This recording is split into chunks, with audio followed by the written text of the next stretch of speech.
যখন ছাত্র জনতা আন্দোলন শুরু করলো, প্রথম দাবি কেউ তাদেরকে সহায়তা করে নাই। শুধু গুটি কয়েক ছাত্ররা সারা দেশের মধ্যে মৃত্যুবরণ করেছে, শহীদ হয়েছে, এবং যতটুকু পেরেছে তারা ইট পাটকেল দিয়ে জালেমদেরকে প্রতিহত করার চেষ্টা করেছে। কিন্তু যখন দেখলো এই সরকার ক্ষমতা টিকানোর জন্য, চেয়ার টিকানোর জন্য সে মরণ গাতে হামলা শুরু করলো, তখন আপামর জনতা দল মত নির্বিশেষে, কালো সাদা ধনী গরিব সকলে একমত হয়ে যখন মাঠের মধ্যে নেমে গেল, তারপরেও সরকার নত হয় না। কিন্তু মানুষ একমত হয়ে গেছে, যারা আন্দোলনে যেতে পারে নাই তারা ঘরে বসে সমর্থন করেছে। করেন নাই বলে? আন্দোলনে যেতে পারে নাই, আল্লাহ তৌফিক দেয় নাই, কিন্তু সত্য কথাটা বলতে সে দ্বিধাবোধ করে নাই। এজন্য তো আল্লাহ পাক বলেন, ইয়া আইয়ুহাল্লাযীনা আমানুত্তাকুল্লাহা ওয়া কুলু কাওলান সাদীদা। আল্লাহ পাক বলেন, হে ঈমানদারে দলেরা, আল্লাহ তাআলাকে ভয় করো, ওয়া কুলু কাওলান সাদীদা, এবং তোমরা সত্য কথা বলতে থাকো। কি কথা? সত্য কথা বললেই হবে না, আপনার সঙ্গটা দিতে হবে সত্যবাদী মানুষের সাথে। আল্লাহ পাক বলেন, ইয়া আইয়ুহাল্লাযীনা আমানুত্তাকুল্লাহা ওয়া কুনু মা'আস সাদিকিন। হে ঈমানদারেরা, তোমরা কি করো? আল্লাহ তাআলাকে ভয় করো এবং সত্যবাদীদের অন্তর্ভুক্ত হয়ে যাও। সৎসঙ্গ স্বর্গবাস, আর অসৎ সঙ্গে সর্বনাশ। ঠিক না? শেখ হাসিনা খারাপ, তাকে যারা সাপোর্ট দিয়ে বড় বড় গলা মারছে, এখন কোথায়? কোথায় এখন? যে সরকার বিভিন্ন দেশে গেলে অভ্যন্তরীণ সামরিক বাহিনী দিয়ে, অনেক প্রটোকল দিয়ে রাষ্ট্রীয় সংবর্ধনা জানাতো, এখন ওই ব্যক্তির ওই বন্ধু, কেউ বলে শ্বশুরবাড়ি, এটাও বলে আবার, ওই জায়গাতে এখন ঠাই নেই। ওই জায়গাতে কি নাই? ঠাই নাই। এটা হলো জালেমের অত্যাচারের কারণে আল্লাহ পাক তার ফলাফল তার হাতে দিয়ে দিয়েছে।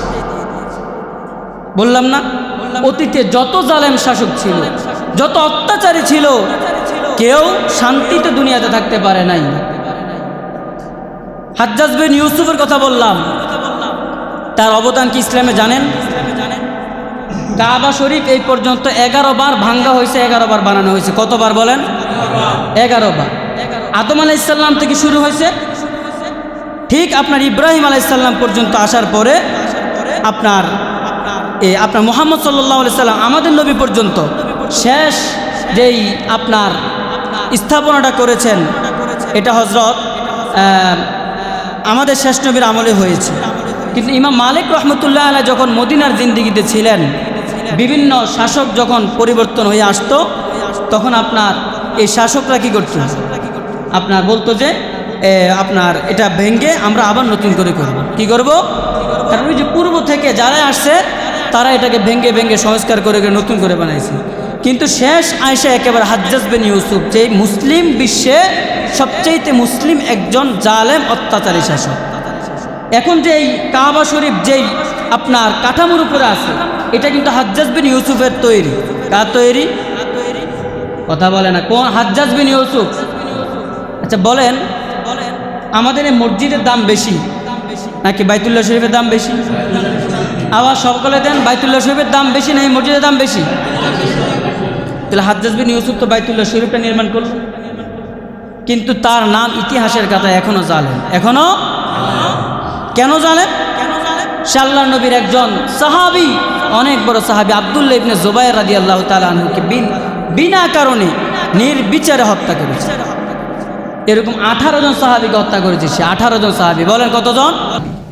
কিন্তু তার মৃত্যু হয়েছে নিকৃষ্ট, এবং ইতিহাসের পাতায় আজকে শত শত বছর পেরিয়ে যাচ্ছে, তার নামের পূর্বে জালেম শব্দ লেখা আছে। কি শব্দ লেখা আছে? এই যে কোরআন শরীফ, কোরআন শরীফের মধ্যে জবর, জের, পেশ, তাসদীদ, জজম আছে না? কথা বলেন, আছে কি না? হাজ্জাজ বিন ইউসুফের শাসন আমলের আগ পর্যন্ত এই কোরআন শরীফে কোনো জবর, জের থাকে নাই, ছিল না। এই জবর, জের এখন যে লাগাইছে, এই জবর, জের লাগানো না, এটা হাজ্জাজ বিন ইউসুফের লাগানো। কার লাগানো বলেন? হাজ্জাজ বিন ইউসুফের লাগানো। তাই এই যে হাজ্জাজ বিন ইউসুফ যে এরাব লাগালো, এই কোরআনের জবজ যে লাগালো, আপনি সেই জবজেরওয়ালা কোরআনই পড়তেছেন, তাহলে কোরআনের যে এত বিশাল খেদমত করলো, তার নাম তো একজন ন্যায় বিচারক শাসক হয় নাই। অত্যাচার করার কারণে তার কোরআনের অবদান মানুষ ভুলে গেছে। অত্যাচার করার কারণে ইসলামের জন্য যত ত্যাগ চেয়ে স্বীকার করেছে, সমস্ত ত্যাগগুলোকে বরবাদ করে দিয়ে মানুষ তার নামের পূর্বে জালেম লাগিয়ে দিয়েছে। যেমন আল্লাহ পাক রব্বুল আলামিন বলেন, ইয়া আইয়ুহাল্লাযীনা আমানু উখরিজাত লিন-নাসি তা'মুরুনা বিল মা'রুফি ওয়া তানহাউনা আনিল মুনকার। আল্লাহ রাব্বুল আলামিন বলেন, ইয়া আইয়ুহাল্লাযীনা আমানু, হে ঈমানদারেরা, উখরিজাত লিন-নাস তা'মুরুনা বিল মা'রুফি ওয়া তানহাউনা আনিল মুনকার। আল্লাহ রাব্বুল আলামিন বলেন, উখরিজাত লিন-নাস, আমি আল্লাহ রাব্বুল আলামিন মানব জাতিকে দুনিয়াতে পাঠিয়েছি, সৃষ্টি করেছি দুইটা কাজ করার জন্য। কয়টা কাজ? আওয়াজ দিয়ে বলেন, কয়টা কাজ? দুইটা কাজের জন্য আল্লাহ রাব্বুল আলামিন পাঠালেন। একটি কাজ হলো তা'মুরুনা বিল মা'রুফ ওয়া তানহাউনা আনিল মুনকার। একটি কাজ হলো সৎ কাজের আদেশ করা, আর একটি কাজ হলো অসৎ কাজ থেকে দূরে রাখা। কয়টা কাজ বলেন? দুইটা কাজ। মনে রাখতে হবে এগুলো। শুধু কান সুখ করার জন্য যদি বয়ান শোনেন তাহলে কোনো লাভ হবে না। এজন্যে আল্লাহ পাক রব্বুল আলামিন আমাদেরকে দুইটা কাজ দিয়ে দুনিয়াতে পাঠালেন। এই দুইটা কাজ আল্লাহ পাক সমস্ত মানুষকে করার জন্য আদেশ করলেন। তা'মুরুনা বিল মা'রুফ, সৎ কাজের আদেশ করার জন্য, ওয়া তানহাউনা আনিল মুনকার, এবং অসৎ কাজ থেকে বিরত রাখার জন্য। আচ্ছা, আমল মানে কাজ। আমল মানে কি? কাজ। এই আমল দুই প্রকার। আমল কয় প্রকার? দুই প্রকার। কথা বলবেন, আমল কত প্রকার? দুই প্রকার। একটাকে বলা হয় নেক আমল, আরেকটা হলো বদ আমল। দুনিয়াতে যত কাজ রয়েছে, যত কর্ম রয়েছে, সমস্ত কাজ কর্মগুলি দুই ভাগে বিভক্ত। বলেন কয় ভাবে? দুই ভাগে বিভক্ত। একটা হলো হয়তোবা নেক কাজ অথবা বদ কাজ। একটা হলো ভালো উত্তম কাজ, আরেকটি হলো খারাপ কাজ, মন্দ কাজ, ফাহেশা, অশ্লীল কাজ। আল্লাহ পাক এই দুইটা জিনিসকে আল্লাহ পাক আমাদেরকে আদেশ করলেন। উখরিজাত লিন-নাস তা'মুরুনা বিল মা'রুফি ওয়া তানহাউনা আনিল মুনকার। আল্লাহ পাক বলেন, আমি দুনিয়াতে মানুষ সৃষ্টি করেছি, দুইটা কাজ তাদেরকে দায়িত্ব আমি দিয়েছি। একটি কাজ হলো আমি তাদেরকে দায়িত্ব দিয়েছি তারা সৎ কাজের আদেশ করবে এবং অসৎ কাজ থেকে মানুষকে দূরে রাখবে। এই দুইটা কাজ কারা করতে পারবে? যে মানুষগুলোর ভিতরে একতা এবং সমতা বজায় রাখতে পারবে, তারাই একমাত্র দুই কাজ করতে পারবে। দুই কাজ কারা করতে পারবে? যাদের ভিতরে একতা আছে। কি আছে বলেন? একতা। মতবিরোধ নাই, মতভিন্নতা নাই। হ্যাঁ, মতবিরোধ এবং মতভিন্নতা থাকতে পারে, কিন্তু এগুলো শাখাগত জিনিস। এগুলা মূল বিষয় নিয়ে কোনো মতভেদ নাই, কোনো পার্থক্য নাই। আল্লাহ পাক রব্বুল আলামিন বলেন, ওয়া'তাসিমু বিহাবলিল্লাহি জামিআ ওয়া লা তাফাররাকু। আল্লাহ পাক বলেন, তোমরা আল্লাহ তাআলার এক রশিকে আঁকড়ে ধরো, ওয়া লা তাফাররাকু, তোমরা ভিন্ন ভিন্ন হয়ে যেও না। কি বললেন? এক রশিকে ধরো। কয় রশি? নাকি 8 রশি ধরবেন? 8 রশি। এই যে 8 রশি, 9 রশি, 10 রশি, রশির কোনো অভাব নেই বাংলাদেশে। কথা বুঝেন? এটা এক রশিকে ধরতে হবে। বলেন কয় রশি?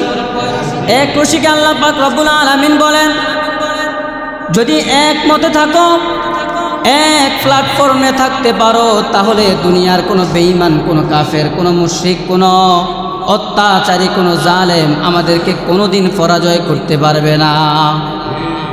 ঠিক না বলেন? দেখেন, আমরা যে স্বাধীনতা দ্বিতীয়বারের মতো ফিরিয়ে আনলাম বাংলাদেশে, যদিও তৎকালীন সময়ে পাকিস্তান থেকে আমরা আলাদা হয়ে গেছি, আমরা এক রাষ্ট্র থেকে আলাদা হয়ে আবার আমরা দেশের অভ্যন্তরে এসে আমরা আবার শিকলবদ্ধ হয়েছি। ঠিক না? ঠিক না বলেন? পুনরায় শিকলবদ্ধ হলাম। মানুষ এতটাই অত্যাচারিত হয়েছে, এতটাই নিপীড়িত হয়েছে, এমন পরিস্থিতি হয়েছে মানুষ সাহস না থাকার কারণে থাকলেও কথা বলতে পারতো না। কিন্তু আল্লাহ পাক রব্বুল আলামিন আজ 17টা বছর টানা আল্লাহ পাক এই দেশের জনগণকে এতটাই কষ্ট দিয়েছেন একজন জালেম শাহীর মাধ্যমে, একজন জালেম সরকারের মাধ্যমে কষ্ট দিয়েছেন। তো এই স্বাধীনতা তখনও জানা স্বাধীনতা ছিনিয়ে এনেছে, তার পিছনে একটাই অবদান, দল মত বর্ণ নির্বিশেষে প্রত্যেকে যখন এক প্ল্যাটফর্মে চলে এসেছে, জীবন দেওয়ার জন্য প্রাণপণ যুদ্ধ করেছে, আল্লাহ পাক প্রথম স্বাধীনতা 1971 আমাদেরকে এনে দিয়েছে। ঠিক না বলেন?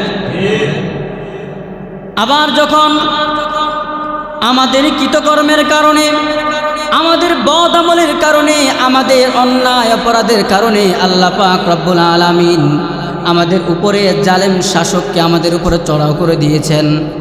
এটা আমাদের কামাই। বলেন কার কামাই? জালেম শাসক পরে হয় না, যখন আমাদের আমল গুনাহযুক্ত হয়ে যাবে, আমাদের কাছ থেকে যখন আমলগুলো বদ আমলে পরিণত হবে, তখনই আল্লাহ পাক কোনো না কোনো জালেম শাসক আমাদের উপরে আল্লাহ পাক চাপাইয়া দিবেন। এটা হাদিস এবং কোরআনের কথা। কারণ আল্লাহ পাক রব্বুল আলামিন বলেন, যাহারাল ফাসাদু ফিল বাররি ওয়াল বাহরি বিমা কাসাবাত আইদিন নাস। আল্লাহ পাক বলেন, জলে এবং স্থলে, জলে স্থলে যত আযাব মহামারী যত কিছু আল্লাহ পাক রব্বুল আলামিন দেন, এগুলো হলো আমাদের হাতের কামাই। জোরে বলেন, কিসের কামাই? আমাদের হাতের কামাই। আমরা নেক আমল করলে আল্লাহ পাক আমাদের জন্য প্রতিনিধি বানাবেন ভালো, আর আমরা যদি বদ আমল করতে থাকি তাহলে আল্লাহ পাক আমাদের জন্য প্রতিনিধি বানাবেন খারাপ, জালেম। এখন জালেম যে সরকার বলেন, যে কোনো লোক বলেন, আপনার সমাজে বলেন, আপনার ওয়ার্ডে বলেন, আপনার জেলায় বলেন, থানায় বলেন, এগুলো আমাদের গুনাহের কারণে, আমাদের নেক আমলগুলো ছেড়ে দিয়ে যখন আমরা বদ আমলের দিকে ছুটছি, তখনই আল্লাহ পাক আমাদের প্রতিনিধি কী করে দিলেন? জালেম শাসককে আমাদের মাথার উপরে চেপে দিলেন। এটা আমাদের হাতের কামাই, এটা জালেম শাসকের দোষ। কথা বোঝেন না? এই যে আজকে আমরা শয়তানের অনুসরণ করি, যখন হাসরের ময়দানে বিচারের কার্য শুরু হয়ে যাবে, তখন শয়তানকে সকলে দোষারোপ করবে, আমরা তো তোমার কথা শুনে শুনে খারাপ কাজগুলো করেছি।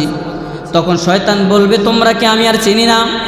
আমি নিজেই তো বাঁচার কোনো উপায় নাই, আমি তোমাদেরকে খারাপ রাস্তা দেখালাম আর তোমরা খারাপ রাস্তাটাকে বেছে নিলে, এটা একান্তই তোমাদের অন্যায়, এটা আমার কোনো অপরাধ না। কি না? শয়তানের কোনো অপরাধ নাই। বলেন, আপনার কারণে শয়তানকে শাস্তি দেওয়া হবে? আপনি গুনাহ করছেন, এটা কি শয়তান শাস্তি পাবে? শয়তান পাবে না, আপনারটা আপনিই পাবেন। তো শয়তান যে আপনাকে খারাপ করে, সে একটা খারাপ কাজ করলো, এই ব্যক্তিগত খারাপ কাজ করার কারণে সেও শাস্তি পাবে। এজন্য মুসলমান ভাইরা আমার, আল্লাহ পাক রব্বুল আলামিন বলেন, ওয়াতাসিমু বিহাবলিল্লাহি জামিআ, তোমরা আল্লাহ তাআলার এক রশিকে আঁকড়ে ধরো, ওয়ালা তাফাররাকু, তোমরা ভিন্ন ভিন্ন হয়ে যেও না। আজকে আমাদের দেশের মুসলমান এবং জনসাধারণ ভিন্ন ভিন্ন আছে কিনা বলেন? আমি তো মনে করি বাংলাদেশের যত দল আছে, ধর্মীয় লাইনে, রাজনৈতিক লাইনে, ব্যক্তিগত লাইনে যত দল আছে, আমার মনে হয় আর বহির্বিশ্বের কোথাও কোনো মুসলিম রাষ্ট্রে এত দলাদলি নাই। আটরশি, দেওয়ানবাগি, রাজারবাগি, সুরেশ্বরী, চন্দ্রপাড়া, এনায়েতপুরি, প্যারাডাইসপুরি, পুরীর শেষ নাই বাংলাদেশে। কথা বোঝেন? তো অভাব নাই, ধর্ম বর্ণ নির্বিশেষে দলাদলির অভাব নাই। আপনিও যদি একটা দল গঠন করে আপনি বাস একটু প্রচার করেন, দেখবেন আপনার পিছনে লোক জড়া হয়ে গেছে। হয় কি হয় না বলেন? আপনি যদি একটা কুকুর মেরে কোথাও দাফন করে দিয়ে আপনি কি করেন, এখানে একটা মাজারের মতো সিস্টেম করে বানায় দেন, দেখবেন আপনার মুরিদের অভাব নেই। আছে না? চট্টগ্রামে আছে কুত্তাশার মাজার, মুচ্চাশার মাজার। কিসের মাজার? কুত্তাশা, মুচ্চাশা। কথা বোঝেন নাই? কেউ মুচ্চাশা কিনলে গে করতেছে, আমার দরবেশের মুস নাভি পর্যন্ত আসতো, এই জন্য মুচ্চাশা। এই জন্য কি শাহ, শাহ মানে বাদশাহ, শাহ মানে কি? মোষের বাদশাহ। হ্যাঁ, কিসের বাদশাহ? মোষের বাদশাহ। কারণ এর কাছে মোষ বেশি, টাকা পয়সা নাই, এজন্য কেউ টাকার বাদশাহ, কেউ ক্ষমতার বাদশাহ, কেউ মোষের বাদশাহ। কুত্তাশার মাজার, কুকুর মরছে, বাস ব্যবসার উদ্দেশ্যে দাফন করে দিয়ে মাজা বানায় দিছে, কুত্তাশা লেখে রাখছে, এরপরে মানুষ সেখানে দৌড়ে। এই হলো আমাদের বাঙালি জাতির অবস্থা। এজন্য আল্লাহ পাক রব্বুল আলামিন বলেন, তোমরা এক রশিকে আঁকড়ে ধরো। সাহাবায়ে কেরাম প্রাণ যুদ্ধ করেছেন উহুদের ময়দানে, খন্দকের যুদ্ধে যখন একমত হয়ে যুদ্ধ করলেন, একমত হয়ে যখন জিহাদের ময়দানে ঝাঁপিয়ে পড়লেন, আল্লাহ পাক রব্বুল আলামিন প্রত্যেকটা যুদ্ধে মুসলমানদের জয় এনে দিয়েছেন কি দেন নাই? জোরে বলেন, দিছেন না? বলেন। জয় প্রত্যেক যুদ্ধে হয়েছে। কেন হলো? কোন সাহাবী কি ব্যক্তিগত যুদ্ধ করে জয় হয়েছে? সমস্ত সাহাবায়ে কেরাম যখন ঐক্যমত হয়ে বেঈমানের বিরুদ্ধে ময়দানে ঝাঁপিয়ে পড়লেন, তখনই আল্লাহ পাক রব্বুল আলামিন যুদ্ধের ময়দানের যে ফলাফল, সেই ফলাফল মুসলমানদেরকে আল্লাহ পাক দিয়ে দিলেন। সুবহানাল্লাহ। এই যে দেখেন, আজকে 17 বছর পর্যন্ত আমরা শিকলে আবদ্ধ ছিলাম। 17 বছর পর্যন্ত যাহা কিছু আমাদের উপরে চাপিয়ে দেওয়া হতো আমরা মেনে নিয়েছি। যত দল আন্দোলন করেছে, সংগ্রাম করেছে, কোনো দলকে তোয়াক্কা করে নাই জালেম শাসক।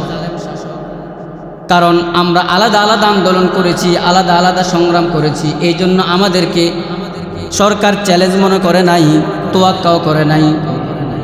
যখন ছাত্রদল, ছাত্র জনতা যখন আন্দোলন শুরু করল, প্রথম ধাপেও দেশের মানুষ তাদেরকে সমর্থন করে নাই, তাদের সাথে নামে নাই, এই জন্য অনেকগুলো হত্যাকাণ্ড ঘটেছে। যখন দ্বিতীয় ধাপে চলে গেল, দেখলো জালেম শাসক অত্যাচার করতেছে, পাখির মতো তাজা প্রাণগুলোকে মাটির মধ্যে ফেলে দিয়েছে। গুলি করতে মায়া লাগে নাই, বোম মারতে মায়া লাগে নাই, লাঠি চার্জ করতে মায়া লাগে নাই, মানুষগুলোকে ধরে ধরে নিয়ে বিভিন্ন জায়গায় অর্ধমৃত করেও দাফন করে দিয়েছে। এমনও ঘটনা বাংলাদেশে ঘটেছে কিনা বলেন? এই জন্য মুসলমান আজ বাংলাদেশের জমিনে যারা আওয়ামী লীগ করত তারাও নিপীড়িত ছিল না? যারা নেতা, যারা কি নেতা ছিল, নেতা, শুধু তারাই তাল গাছ আর কলা গাছের মধ্যে আঙ্গুল ফুলে কলা গাছ সময়ের মধ্যে হয়ে গেছে। কিন্তু যারা সাধারণ মানুষ, যারা সাধারণ ভক্ত, যারা আওয়ামী লীগকে পছন্দ করত, শেখ হাসিনাকে পছন্দ করত, তারা কি 20 টাকার পেঁয়াজ 100 টাকা খায় না? কথা বলে না, খাইছে কিনা বলেন? 70 টাকার তেল 50 টাকার তেল 150 টাকায় খাইছে কিনা বলেন? এখনও খাচ্ছে কিনা? 200-300 টাকাও তেল গেছে, 350-400 টাকাও গেছে, খাইছে না বলেন? নাকি আমি যে আওয়ামী লীগ করতো যাইয়া বাস কার্ড দেখাতে যে আমি আওয়ামী লীগ করি? আমি কি করি? আওয়ামী লীগ করি, এই জন্য আপনার তেলের 150 টাকা কেজি কি 50 টাকা দিয়ে দিছি। তাহলে যারা আঙ্গুল ফুলে কলা গাছ হওয়া দরকার তারা হয়ে গেছে, কিন্তু নষ্ট রাজনীতির মার পেঁচে ফেলে জনসাধারণকে পিষ্ট করে জনসাধারণের কাছ থেকে অর্থ সম্পদ লুটে পুটে খেয়ে তারা এখন দেশ ছেড়ে একেবারে সেকেন্ড হোমে চলে গেছে। কোথায় চলে গেছে? সেকেন্ড হোম, দ্বিতীয় বাড়ি। বাংলাদেশের ছাড়াও তাদের দ্বিতীয় বাড়ি বিভিন্ন রাষ্ট্রে আছে। যারা বলতো আমরা পালাবো না, আমরা কি করব না? পালাবো না, এখন কই আছে বলেন? এজন্য আমি বলেছিলাম, নমরুদ পৃথিবীতে যত বড় জালেম ছিল, বাংলাদেশের জমিনে কেন বর্তমানে এবং কিয়ামতের আগ পর্যন্ত যত জালেম শাসক আসবে, তারা নমরুদ এবং ফেরাউনকে কখনো পিছনে ফেলতে পারবে না। নমরুদ এক রাত্রে, ফেরাউন এক রাত্রে 70,000 বনি ইসরাইলের বাচ্চাদেরকে হত্যা করেছে। কয় রাত্রে? এক রাত্রে। শেখ হাসিনা কি 70,000 এই পর্যন্ত মারতে পারছে? তো হত্যা করছে। হত্যা কত করছে এটা হিসাব নাই, কিন্তু 70,000 করেন, এটা বাস্তব করছে বলেন। তাহলে ফেরাউনকে কি শেখ হাসিনা ফিস করতে পারছে? নমরুদের রেকর্ডকে ভাঙতে পারছে বলেন? ভাঙতে পারে না। তো যে জায়গায় ফেরাউন নমরুদও ছাড় পায় নাই, ওইখানে তো শেখ হাসিনা তো একটা মশার মাসি, মশা মাসি না, একটা ধুলিকণা না। আমি তো গত সপ্তাহে শুক্রবারে বয়ান করলাম এই ব্যাপারে। শুক্র, শনি, রবি, সোমবারে সরকারের পতন হয়ে গেছে। এখন কি এটা আমি বলাতে হয়েছে? কথা বলেন। কিন্তু আমরা জানি, অতীত ইতিহাস আমাদের জানা আছে, যুগে যুগে বড় বড় আপনার মুসলমানদের ভিতরে একজন মুসলিম আপনার জালেম শাসক ছিল হাজ্জাজ বিন ইউসুফ। হাজ্জাজ বিন ইউসুফ। এখন যে বড় বড় এই সরকার যে বড় বড় কথা বলল, আমি কত কত 60টা মসজিদ জানি করছি, 560 কতগুলো মসজিদ করছে না? বাস মসজিদ করে আমাদের মুখে বাতাসা দিয়ে আমাদের পিছন থেকে মোড়া টাইনা নেন। এই হলো সরকারের অবস্থা, ঠিক না? জোরে বলেন। মসজিদ করছে, বাস মানুষ সন্তুষ্ট, সরকার তো খুব ভালো। সরকার কি ভালো? মসজিদ করছে।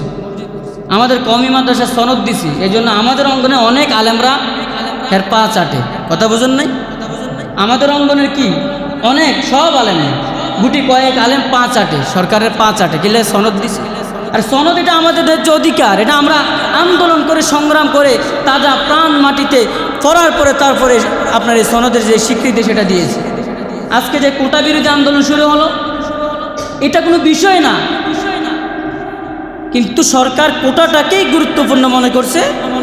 আর ছাত্ররা এটাকে বাতিল করার জন্য মাঠে ময়দানে যখন 2 ঘন্টা 3 ঘন্টা অনশন করছে, তখন এটাকে কানে নেয় নাই, সরকারের কানে পানি ঢোকে নাই।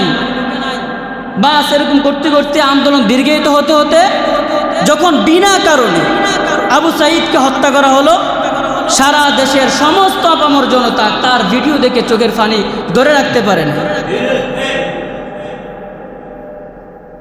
কালকেও যখন শপথ গ্রহণের অনুষ্ঠানে ডক্টর ইউনূস আপনার তার কথা বলল, অজরে চোখের পানি ছেড়ে দিল। মন থেকে ফেললো নাকি দেখানোর জন্য ফেললো, এটা তার ব্যাপার।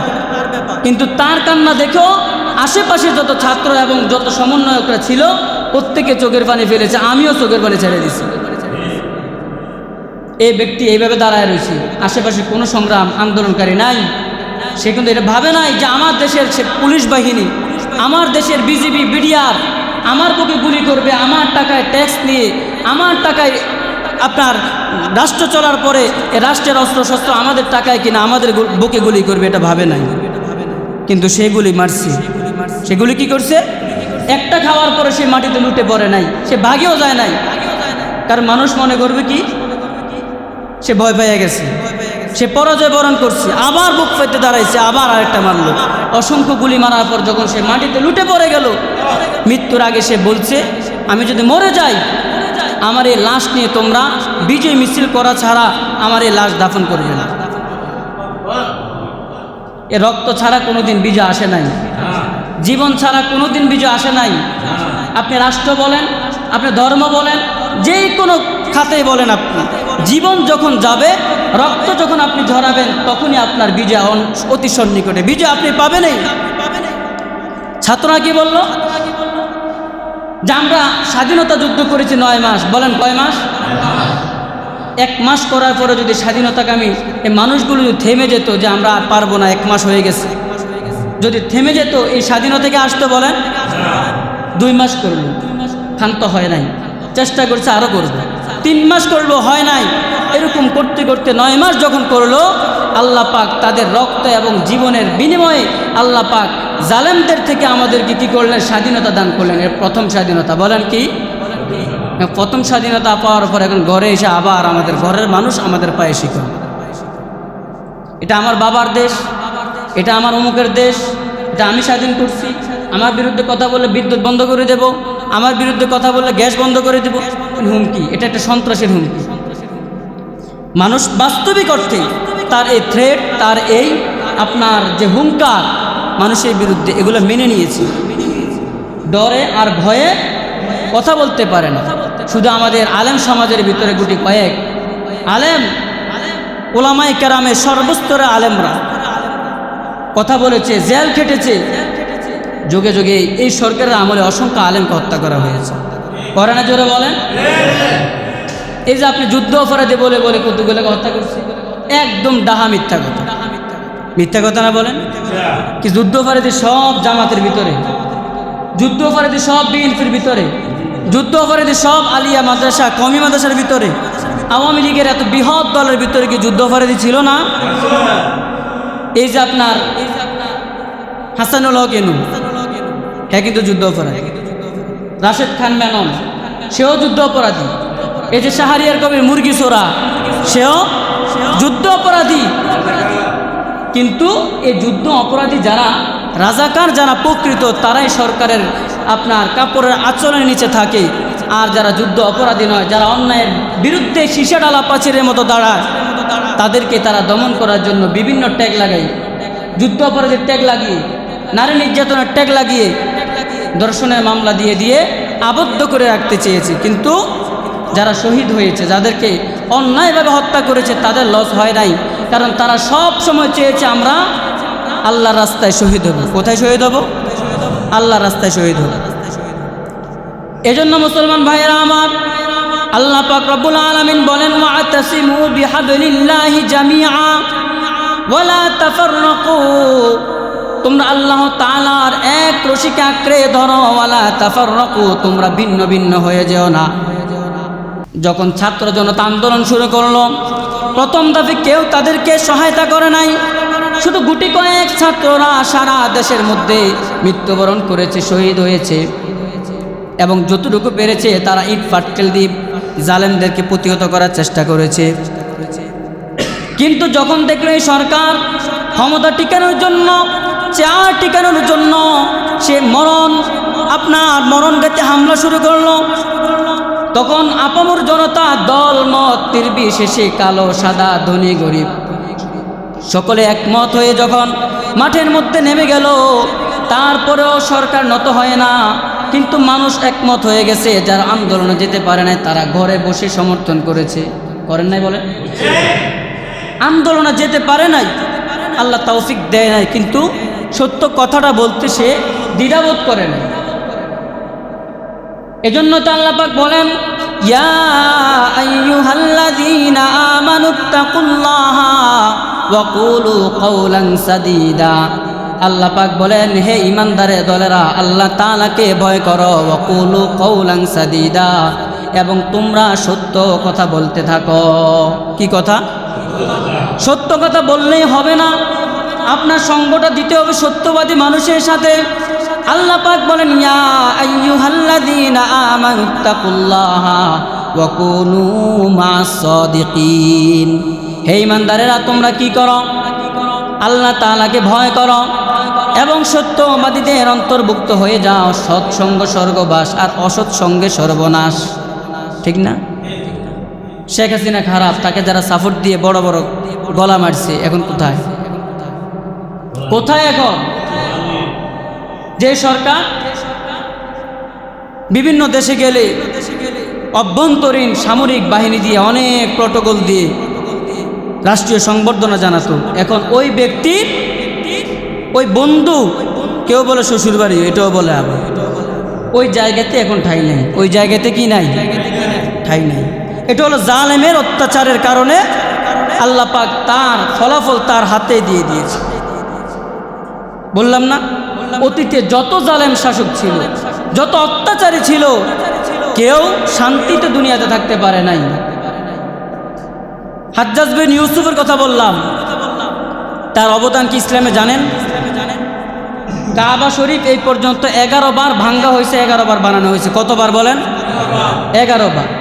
আদম আলাইহিস সালাম থেকে শুরু হয়েছে, ঠিক আপনার ইব্রাহিম আলাইহিস সালাম পর্যন্ত আসার পরে আপনার মুহাম্মদ সাল্লাল্লাহু আলাইহি সাল্লাম, আমাদের নবী পর্যন্ত শেষ যেই আপনার স্থাপনাটা করেছেন, এটা হযরত আমাদের শেষ নবীর আমলে হয়েছে। কিন্তু ইমাম মালিক রহমতুল্লাহ আলাইহি যখন মদিনার জিন্দিগিতে ছিলেন, বিভিন্ন শাসক যখন পরিবর্তন হয়ে আসতো, তখন আপনার এই শাসকরা কি করত? আপনার বলতো যে আপনার এটা ভেঙে আমরা আবার নতুন করে করব। কি করব? কারণ ওই যে পূর্ব থেকে যারা আসছে তারা এটাকে ভেঙে ভেঙে সংস্কার করে নতুন করে বানাইছে। কিন্তু শেষ আয়সা একেবারে হাজ্জাজ বিন ইউসুফ, যে মুসলিম বিশ্বে সবচেয়ে মুসলিম একজন জালেম অত্যাচারী শাসক। এখন যে এই কাবা শরীফ যেই আপনার কাঠামোর উপরে আছে, এটা কিন্তু হাজ্জাজ বিন ইউসুফের তৈরি। কার তৈরি? কথা বলে না, কোন? হাজ্জাজ বিন ইউসুফ। আচ্ছা বলেন, আমাদের এই মসজিদের দাম বেশি নাকি বাইতুল্লাহ শরীফের দাম বেশি? আবার সকলে দেন, বাইতুল্লাহ শরীফের দাম বেশি না এই মসজিদের দাম বেশি? তাহলে হাজ্জাজ বিন ইউসুফ তো বাইতুল্লাহ শরীফটা নির্মাণ করল। কিন্তু তার নাম ইতিহাসের খাতায় এখনো জালেম। এখনো কেন জালেম? সে আল্লাহর নবীর একজন সাহাবী, অনেক বড় সাহাবী আব্দুল্লাহ ইবনে জুবাইর রাদিয়াল্লাহু তাআলা আনহুকে বিনা কারণে নির্বিচারে হত্যা করেছে। এরকম 18 জন সাহাবীকে হত্যা করেছে সে। 18 জন সাহাবী, বলেন কতজন? কিন্তু তার মৃত্যু হয়েছে নিকৃষ্ট, এবং ইতিহাসের পাতায় আজকে শত শত বছর পেরিয়ে যাচ্ছে, তার নামের পূর্বে জালেম শব্দ লেখা আছে। কি শব্দ লেখা আছে? এই যে কোরআন শরীফ, কোরআন শরীফের মধ্যে জবর, জের, পেশ, তাসদীদ, জজম আছে না? কথা বলেন আছে কি না? হাজ্জাজ বিন ইউসুফের শাসন আমলের আগ পর্যন্ত এই কোরআন শরীফে কোনো জবর, জের থাকে নাই, ছিল না। এই জবর, জের এখন যে লাগাইছে, এই জবর, জের লাগানো না, এটা হাজ্জাজ বিন ইউসুফের লাগানো। কার লাগানো বলেন? হাজ্জাজ বিন ইউসুফের লাগানো। তাই এই যে হাজ্জাজ বিন ইউসুফ যে এরাব লাগালো, এই কোরআনের জবর, জের লাগালো, আপনি সেই জবর, জের ওয়ালা কোরআনই পড়তেছেন, তাহলে কোরআনের যে এত বিশাল খেদমত করলো, তার নাম তো একজন ন্যায় বিচারক, শাসক হয় নাই? অত্যাচার করার কারণে তার কোরআনের অবদান মানুষ ভুলে গেছে। অত্যাচার করার কারণে ইসলামের জন্য যত ত্যাগ চেয়ে স্বীকার করেছে, সমস্ত ত্যাগগুলোকে বরবাদ করে দিয়ে মানুষ তার নামের পূর্বে জালেম লাগিয়ে দিয়েছে। আজকে দেখেন, এটা কথা আছে, ফল ভালো হলে, গাছ ভালো হলে ফল ভালো হয়। এটা 50% সঠিক, 50% সঠিক না। কেন সঠিক না? অনেক বাবা আছে সন্তানকে ভালো পথে চালানোর চেষ্টা করে, কিন্তু পারে না। কিন্তু পারে কারণ আল্লাহ প্রদত্ত অবাধ্যশীল। মা বাবা ভালো, নামাজ পড়ে, রোজা রাখে, হজ করে, জাকাত দেয়, হালাল খায়, হারাম থেকে দূরে থাকে, কিন্তু সন্তান অল টাইম নেশাতে মগ্ন। আছে কিনা এরকম বলেন? এখন বলবেন বাপ ভালো না, এই জন্য সন্তান ভালো না। আরেকটা আছে, বাবা মা ভালোই না, সন্তানও ভালো না। এজন্য এই যে আজকের যে অবস্থা দেশে, শেখ মুজিবুর রহমান দেশের জন্য যুদ্ধ করেছেন, পরিকল্পনা করে সকলকে ঐক্যবদ্ধ করে যুদ্ধের ময়দানে নামিয়ে দিয়েছেন। এবার তিনি যতদিন থেকেছেন আর থাকেন নাই সেটা প্রশ্ন নয়, কিন্তু আহ্বান তিনি করেছেন। আহ্বান তিনি করেছেন, কেউ অস্বীকার করবে বলেন? কিন্তু আজকে ওনার এত অপমান, নামটা যেখানে খোদাই করা লেখা আছে সেটাকে মুছে রং দিয়ে এখন অন্য নাম লেখা হচ্ছে। আচ্ছা বলেন, এই সন্তানের এই কুকর্মের কারণে এসব হচ্ছে না? ওলামায়ে কেরাম আমাদের অঙ্গনেরই সর্বপ্রথম মামুনুল হক সাহেব সহকারে ভাস্কর্যের বিরুদ্ধে গর্জন তুলেছেন, সীসাডালা পাচিরের মতো দাঁড়াইছেন। কোনো ওয়াজ মাহফিল বাদ দেন নাই, কোনো সম্মেলন সমাবেশ বাদ দেন নাই যেখানে ভাস্কর্যের বিরুদ্ধে কথা বলেন নাই যে আপনি এটা করবেন না, ক্ষমতার পরিবর্তন হলে এই ভাস্কর্য থাকবে না। আপনি মসজিদ বানান, অথবা কোনো টাওয়ার তৈরি করেন, অথবা কোনো মিনারা তৈরি করেন, তার নাম দিয়ে দেখবেন ভবিষ্যতেও থাকবে, কেউ এটার উপর হস্তক্ষেপ করবেন। আমাদের হেফাজত ইসলামের পক্ষ থেকে সরাসরি মন্ত্রীদের সাথে বসে এই প্রস্তাবনা করা হয়েছে, কিন্তু সে না করে কথিত মুক্তিযোদ্ধা মঞ্চের নামে নাস্তিক মুরতাদ সবগুলো তার মাথায় চড়াও হয়ে তাকে ওলামায়ে কেরামের বিরুদ্ধে লেলিয়ে দিয়ে বৃহত্তর একটা মুসলিম এই কান্ট্রির ভিতরে বিশাল একটা অংশের মুসলমানদের বিরুদ্ধে তাকে প্রতিপক্ষ বানায় দিল। বাস তাকে কি করলো? এখন মামুনুল হক সাহেবের বিরুদ্ধে মুক্তিযোদ্ধা মঞ্চ থেকে আপনার রাষ্ট্রবিরোধী মামলা করছে। আল্লামা জুনায়েদ বাবুনগরী রহমতুল্লাহ আলাই ওনার বিরুদ্ধে মামলা করছে। ইসলামী আন্দোলনের আপনার ফয়জুল করিম সাহেব দামাত বারাকাতুহুর বিরুদ্ধে মামলা করেছে মুক্তিযোদ্ধা মঞ্চ। কেন? মামুনুল হক এই 3 জন মানুষকে নিয়ে তারা কি করছে? ভাস্কর্যের বিরুদ্ধে কথা বলছে।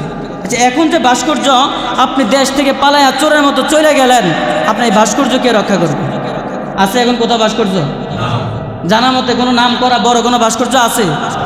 মানুষ এতটাই ক্ষুব্ধ, এতটাই ব্যথা বুকে চেপেছিল, সে পলায়ন করতে দেরি, তার বাবার মাথার উপর ওইটা প্রস্তাব করতে দেরি নেই। করছে না বলেন? করছে কিনা বলেন? গলায় রশি লাগে মনে যুদ্ধ করে দেহে আছে, এরকম বোঝা যায়। গলায় রশি লাগে এখন কি করতেছে? টাইনে নামাইতেছে। যে সেনা সামন্ত সৈন্যরা আপনাকে রক্ষা করলো, ক্ষমতা এতদিন টিকিয়ে রাখলো, এখন দেখা গেছে তারাই কোরআন দিয়ে কোবায়া ড্রিল মেশিন দিয়ে আপনার ইয়ে দিয়ে কাইটা তার ভাস্কর্য ফালাই দিতেছে। দেয় না? দেখেন না আপনারা নেটে? কেন? তার অবদান ছিল। এখন যে উদ্দেশ্যে সে করক, এই দেশ রাজতন্ত্র কায়েম করার জন্য যুদ্ধ করছে নাকি গণতন্ত্র রক্ষা করার জন্য করছে, সেটা একান্তই তার ব্যক্তিগত ব্যাপার, কিন্তু অবদান প্রাথমিক পর্যায়ে করছে। কেউ অস্বীকার করবে বলেন? করবে না। কিন্তু সে অবদানের কোনো মূল্যায়ন আছে? এখন কোথাও নাই। একদিন আগেও, সোমবারের আগেও এই দলের বহু লোকেরা কি করছে, বড় বড় গলায় কথা বলছে। মানুষ সোমবারে 2টার আগ পর্যন্ত মানুষ পুরা দেশের আন্দোলনকারী ছাড়া কেউ মুখ খুলে কথা বলার সাহস করে নাই। যখন শুনছে সে সাহসিকতার সাথে পালায় গেছে, বাস তখন থেকে সবার মুখ খুলে গেছে। এখন আর আওয়ামী লীগ নাই, এখন সব আওয়ামী লীগ ছাড়া সব জনসাধারণ মানুষ এখন মুখ খুলে, জবান খুলে কথা বলে। এই কথা কি আপনি আগে বলতে পারেন নাই? তখন আলেমরা কথা বলছে, দরকার আছে ওনার কথা বলা। ছাত্র আন্দোলন করে, কেউ কেউ বলে কি দরকার আছে আন্দোলন করার, বলে নাই বলেন, মরে গেছে, এরপরও মায়া আসে না, এগুলো নির্দয়, যাদের পশুর চরিত্র যাদের ভিতরে আছে তারাই একমাত্র এই সমস্ত কথাবার্তা বলতে পারে। যারা আওয়ামী লীগ করছে এতদিন আসলে একটা কথা বলতে পারি না, আজকে একটা ফতুয়া দিয়ে দিচ্ছি আমাদের বড় আলেমদের ব্যাপারে, একটা ফতুয়া দিয়ে দিই। কথা এতদিন বলে নেই কেন, এই শব্দটা ভয়ের কারণে না। আমরা ওলামায়ে কেরামকে কাউকে ভয় করি না। যারা দিনের পথে, সঠিক পথে চলতে চায় তারা কখনো কাউকে ভয় করে না। মামুনুল হক সাহেবকে যখন জেলখানে নেওয়া হয়েছে, পরিবার থেকে, আপনার দল থেকে বলা হয়েছে যে কোনোভাবে হোক, মুসলেখা দিয়ে হোক, যে কোনোভাবে হোক ওনাকে বার করা দরকার। কিন্তু উনি বলছে না, খবরদার, স্বাভাবিক প্রক্রিয়া যতদিন আইনের ব্যবস্থা চলবে, স্বাভাবিক প্রক্রিয়া আমি যেদিন বের হবে আমি ওই দিনে বের হবে, এর আগে বের হওয়ার আমার কোনো আশা নেই। এই হলো ওলামায়ে কেরাম। আল্লামা সাঈদী সাহেব, কোনো অন্যায় নাই, সাঈদী সাহেব না, যত আসিল কারে অন্যায় নেই, কিন্তু ওনাকে এরকম বলা হয়েছে আপনি রাষ্ট্রপতির কাছে একটু ক্ষমা চান, তাহলে আপনাকে আমরা মুক্তি দিয়ে দেব। উনি বলছে দরকার নেই। উনি কি বলছে? রাজি হয় নাই। ওনাকেও আপনার নারী দর্শনের মামলার অভাব নাই। আর ওই রফিকুল ইসলাম মাদানি পিচ্ছি, এই যে ছোটো হুজুর, এই ছোটো হুজুরে নিয়েও ডিবি হারুনে তার গায়ের উপরে মেয়ে ফেলাই দিছে। মেয়ে কি বলছে, তুমি তাকে জড়াইয়ে ধরো, আমরা ছবি তুলতেছি। এটাও করছে। নিকৃষ্ট যত কাজ আছে এই সরকারের আমলে, সরকার প্রধান থেকে নিয়ে একেবারে তার আমলে চৌকিদার পর্যন্ত শুধু অন্যায় আর অপরাধে করে গেছে। আমরা তো ওলামায়ে কেরামরা বলি এই আওয়ামী লীগের জন্ম মিথ্যার উপরে হয়েছে। কিসের উপরে? মিথ্যার উপরে। এমন এক উকিল আপনার চ্যালেঞ্জ করছে, 50 লক্ষ টাকা চ্যালেঞ্জ করছে যে শেখ মুজিব তার মায়ের গর্ভে আসছে আপনার তার মা বাবার বিয়ে হওয়া 6 মাস আগে। এটা শুনছেন আপনারা? শোনেন নাই? শেখ মুজিব তার মায়ের গর্ভে আসছে কখন? তার মা বাবার বিয়ে হওয়া 6 মাস আগে। হে আব্দুল কাদের জিলানী ছিল নাকি? কথা বলেন, আব্দুল কাদের জিলানী না? তারপরও তার ভক্তরা তাকেই মোহাব্বত, তাকেই ভালোবাসে। কেন? আপনি অন্যায়টাকে অন্যায় বলবেন, সঠিকটাকে সঠিক বলবেন, সব সময় আমরা বলি, কিন্তু না, এটা করবেন না। যে কথাটা বলতেছিলাম, যখন 21 সালে মোদী সরকার বাংলাদেশে আসবে আর হেফাজত ইসলাম সহকারে আপনার সকলে আন্দোলন করছে মোদী এদেশে আসতে পারবে না, তখন নির্বিচারে ওই দিনও আপনার প্রায় 40-এর অধিক আপনার ছাত্র জনতা সহ সাধারণ মানুষ হত্যা করা হয়েছে। তখন মসজিদের মাইক থেকে হেফাজত ইসলামের শীর্ষ ওলামায়ে কেরাম থেকে ফতোয়া আসছে, আওয়ামী লীগের একেবারে প্রধান থেকে নিয়ে জনসাধারণ পর্যন্ত যারা এটাকে সাপোর্ট করবে, যারা এটা অনুসরণ করে, প্রত্যেকেই মোরতাদ। প্রত্যেকে কি? মোরতাদ। তাদের জানাজা পড়া হারাম করে দিয়েছেন ওলামায়ে কেরাম। বলে আগে বলেন নাই? আগে বললে সাহস দিয়ে বলবো, কিন্তু সমাজের মধ্যে ফিতনা ছড়ায় গেলে কে সামাল দিবে? কথা বোঝেন নাই? আল্লাহ পাক বলছেন ওয়ালা তুফসিদু ফিল আরদ, তোমরা জমিনের মধ্যে ফিতনা সৃষ্টি করো না। এখন আমি হক কথা বলতে যাই, সমাজের মধ্যে এটা মারামারি লাগবে, এখন আর ভালো হবে নাকি? হক কথা, হক এটাকে বলে না। হক বলে ঝামেলা হবে না। আর আমি হকের পক্ষে কথা বলে যে না হক জিনিসটাকে নির্মূল, একেবারে গোড়া থেকে নির্মূল করতে পারবে, এটা হলো হক। এটা কি? হক। এই জন্য যারা আওয়ামী লীগ করছে অথবা আপনার আত্মীয় স্বজনের ভিতরে আছে, বলবেন যে একটু একান্তভাবে তওবা করে নিতে। একান্তভাবে কি করতে? তওবা করে নিতে বলবেন। কারণ আপনি দেখেন, হত্যাকাণ্ড করা, সিবাবুল মুসলিমি ফুসুকুন ওয়া কিতালুহু কুফর, হাদিসের ভাষা, যে একজন মুসলমান অপর মুসলমানকে যদি হত্যা করে তাহলে কুফরি, আর যদি এক মুসলমান অপর মুসলমানকে গালি দেয় এটা হলো ফাসিক। এটা কি বলেন? ফাসিকি। তাহলে মুসলমানকে হত্যা করছে, যে করছে সে কাফের। সে কাফের, সে কি বলেন? কাফের। আর তাকে যে মহাব্বত করবে, তাকে যে সাপোর্ট করবে, সে কি কাফের না? কথা বলে না। এটা আরেক হাদিস দ্বারা প্রমাণিত, মান তাশাব্বাহা বিকওমিন ফাহুয়া মিনহুম। আল্লাহ হাবিব বলেন, যদি কোনো ব্যক্তির মধ্যে বিধর্মীদের কোনো আপনার স্বভাবজাত এরকম কোনো কিছু পাওয়া যায়, তাহলে সেও ওই জাতির অন্তর্ভুক্ত। এজন্য এ দলকে কমপক্ষে আর মাথা ছাড়া দিয়ে উঠতে দিবেন না, সোজা কথা। এ দলকে আর মাথা ছাড়া দিয়ে উঠতে দিবেন না। বিষ পোড়া ক্যান্সার যদি গোড়া থেকে আপনার ছোট থাকতে নির্মূল না করেন, তাহলে পুরো শরীরকে নিস্তব্ধ করে, রক্তগুলোকে সাদা করে, শরীরের মাংসগুলোকে টুকরা টুকরা করে আপনাকে দুনিয়া থেকে নিয়ে যাবে। আমি আমার বাবারে দেখছি তো ক্যান্সার হলে ধরে হসপিটালে অবস্থা কি। এই দলটা একটা ক্যান্সার। এটা কি বলেন? এটা ক্যান্সার। এটা নির্মূল করার দরকার আছে। যাক, আল্লাহ পাক আমাদেরকে একটা তৌফিক দান করছেন, ছাত্র জনতার মাধ্যমে আমাদেরকে বিজয় দিয়েছেন। 1952 সালে আমাদের স্বাধীনতা এই সূচনা শুরু হলো, আজকে 2024 সালে এসে 5 আগস্ট বাস আমাদের দ্বিতীয় স্বাধীনতা অর্জন হলো। আর আপনারা শেষ একটা কথা আমার, আপনারা প্রত্যেক শহীদানদের জন্য দোয়া করবেন, প্রত্যেক শহীদানদের জন্য দোয়া করবেন। এবং ভবিষ্যতে যারা আসবে ক্ষমতায়, তত্ত্বাবধায়ক হোক অথবা স্থায়ী কোনো সরকার হোক, আপনার খেয়াল রাখবেন ইসলামের বিরুদ্ধে কোনো কটূক্তি করে কিনা, নাস্তিকরা তাদের মাথায় চড়াও হয়ে ইসলামের বিরুদ্ধাচারণ করে কিনা। আপনারা কঠোরভাবে পরিস্থিতি আপনারা এটা মোকাবেলা করতে হবে। রাজি আছেন তো সবাই?